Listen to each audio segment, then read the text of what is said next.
കടഭാരങ്ങളെല്ലാം മാറാനും സാമ്പത്തിക ഭദ്രത ഉറപ്പുവരുത്താനുമായി ദൈവത്തോടെന്നും പ്രാർത്ഥിക്കേണ്ട ഒരു നല്ലൊരു പ്രാർത്ഥനയാണ് സങ്കീർത്തനം 4. ദൈവത്തിൽ ആനന്ദവും സുരക്ഷിതത്വവും. എനിക്ക് നീതി നടത്തിത്തരുന്ന ദൈവമേ, ഞാൻ വിളിച്ചപേക്ഷിക്കുമ്പോൾ എനിക്കുത്തരമരുളണമേ. ഞെരുക്കത്തിൽ എനിക്ക് അങ്ങ് അഭയമരുളി. കാരുണ്യപൂർവ്വം എൻ്റെ പ്രാർത്ഥന കേൾക്കണമേ. മാനവരെ, എത്രനാൾ നിങ്ങൾ എൻ്റെ അഭിമാനത്തിന് ക്ഷതമേൽപ്പിക്കും? എത്രനാൾ നിങ്ങൾ പൊള്ള വാക്കുകളിൽ രസിച്ച് വ്യാജം അന്വേഷിക്കും? കർത്താവ് നീതിമാന്മാരെ തനിക്കായി തിരഞ്ഞെടുത്തിരിക്കുന്നുവെന്ന് അറിഞ്ഞുകൊള്ളുവിൻ. ഞാൻ വിളിച്ചപേക്ഷിക്കുമ്പോൾ അവിടുന്ന് കേൾക്കുന്നു. കോപിച്ചു കൊള്ളുക, എന്നാൽ പാപം ചെയ്യരുത്. നിങ്ങൾ കിടക്കയിൽ വെച്ച് ധ്യാനിച്ച് മൗനമായിരിക്കുക.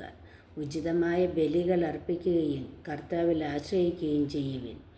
ആര് നമുക്ക് നന്മ ചെയ്യും? കർത്താവേ, അങ്ങയുടെ മുഖകാന്തി ഞങ്ങളുടെ മേൽ പ്രകാശിപ്പിക്കണമേ എന്ന് പലരും പറയാറുണ്ട്. ധ്യാനത്തിൻ്റെയും വീഞ്ഞിൻ്റെയും സമൃദ്ധിയിൽ അവർക്കുണ്ടായതിലേറെ ആനന്ദം എൻ്റെ ഹൃദയത്തിൽ അങ്ങ് നിക്ഷേപിച്ചിരിക്കുന്നു. ഞാൻ പ്രശാന്തമായി കിടന്നുറങ്ങും. എന്തെന്നാൽ കർത്താവേ, അങ്ങ് തന്നെയാണ് എനിക്ക് സുരക്ഷിതത്വം നൽകുന്നത്. ആമേൻ.